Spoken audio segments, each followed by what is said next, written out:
Alright, so this morning we're doing an alternator on a Cavileer with a 2.2 Ecotech. This is an 04. First things first, to get to it, you've got to loosen a clamp here. There's another hose clamp that's underneath this air intake. You can see it right here. 5/16 or an 8mm loosens them up. Then you can pull it off. This piece, you have to move this hose clamp back and slide this hose off. This piece was actually broke off when it came in. There's a vacuum line and a sensor. You can see this vacuum line attached right here, and the sensor plug-in is right here. Take those off and you can set that off to the side out of the way. Don't forget to disconnect your negative battery cable. Lovely. What happens in cold weather? Somehow they got some water down in their intake tube, and it froze solid.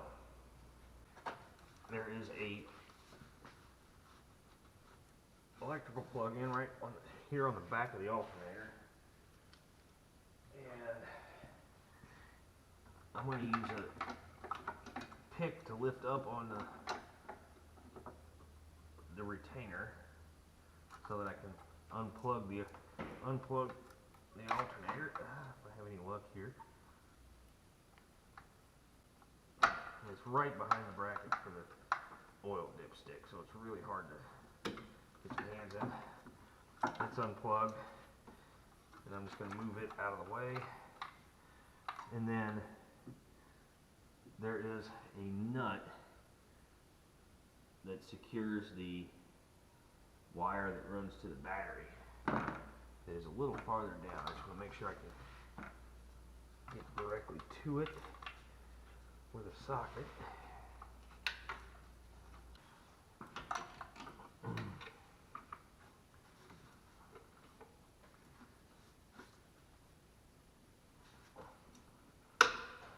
Like I said, that one was a little tight.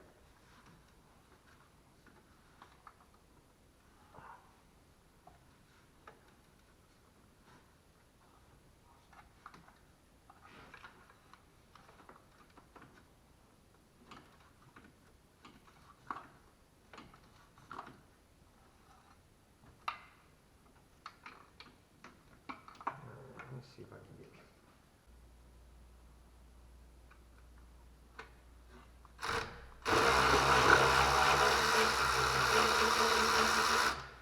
Okay, there we go.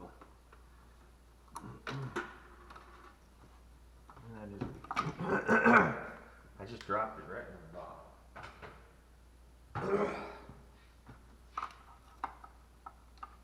Now, I'm going to unplug this just to get the plug-in out of my way. And this has got a safety clip on it.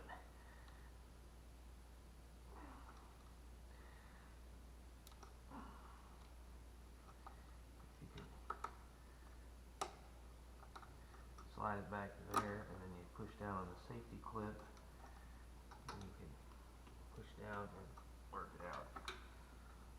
And then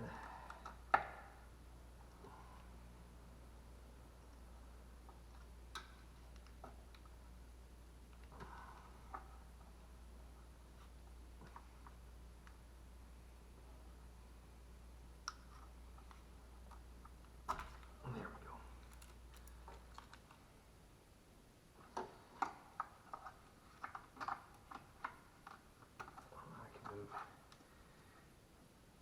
That wire out of my way. The tensioner on this vehicle is directly below this engine mount, and you will need a tensioner tool for this. Okay. Anyway,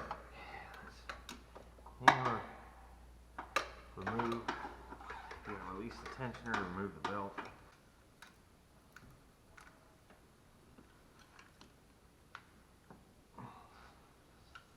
Alright. And take the tensioner off, it goes toward the rear of the car. Ideally this is done from underneath. I have the lift set up. For the top, these 13mm. Take these bolts out.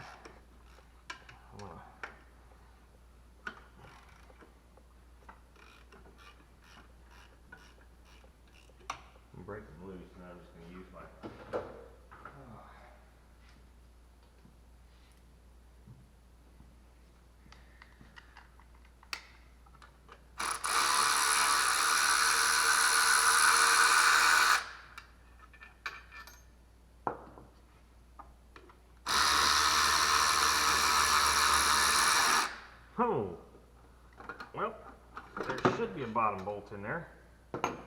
There's not. So,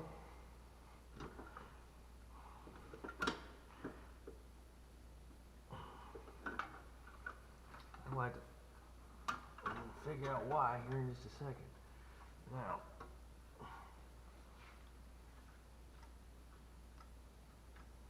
in the essence of not making a mess, I'm going to raise it up and drain the cooling system some, because I got to take this hose and this hose off to be able to remove the alternator. So, give me just a second, I'll show you how we're doing that. Took the radiator hose off of the degas bottle, took the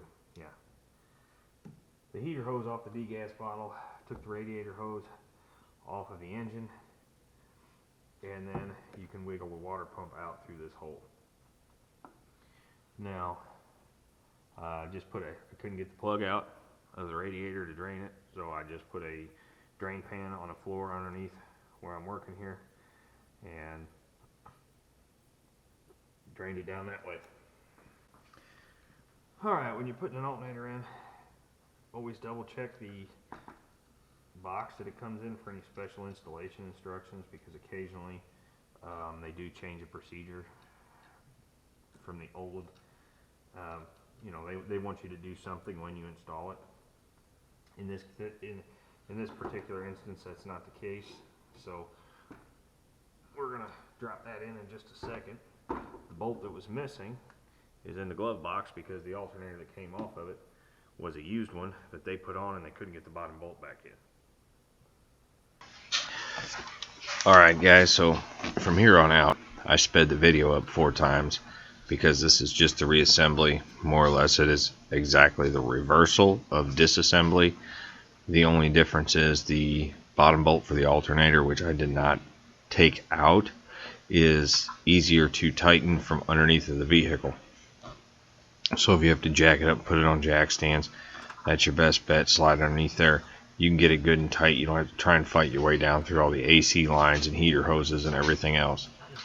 What you'll see me do toward the end of the video, and I'll go down there and have a little excerpt on it, is when I fill the cooling system on these, and I'm not sure if it's exactly mandatory on this car, but there were several GM cars of this vintage and earlier that you had to put the cooling system under a vacuum to fill it, to be sure that you purged all the air bubbles out of it.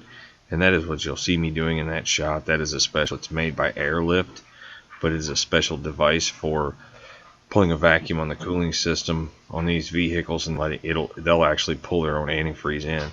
And as you can see, I got it a little over full there at the very end. I siphoned it off with a suction gun and just dumped it into my waste antifreeze. Don't worry, it doesn't go down the drain. We actually have drums that we store it in until we can have a recycler come get it.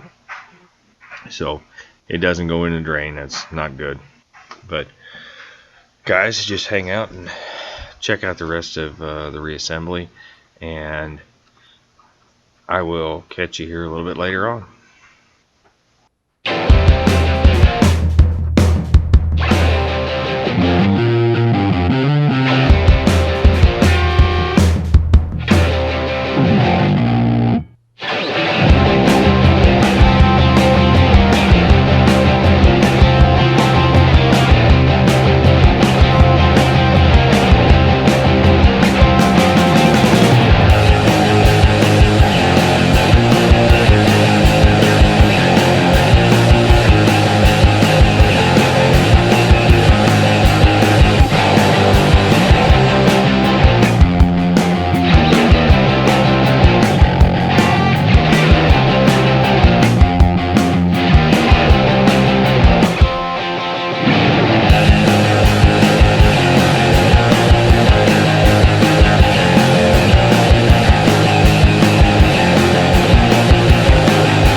Here in just a second, you're going to see me set up the airlift tool on the degas bottle that's at the lower portion of the screen. This is a pretty simple process, but it just uses compressed air to pull a vacuum on the cooling system. And I will go into greater detail. I'm going to do a how-to video on that here in the future, so just keep your eyes open for that. But in the meantime, if you have any questions about this procedure, drop them down in the comment section as quickly as possible. Unfortunately, you can't see the needle on it here, but I'm going to try and do that a little bit better in the how-to video. Anyway, appreciate you watching. Like I said, if you have any questions, drop them in the comments. Give me a thumbs up. And if you don't mind, while you're here, click the subscribe button. Share this with a friend. And I hope it helps you out. Don't be afraid to get your hands dirty, and be safe out there, guys. Have a nice day.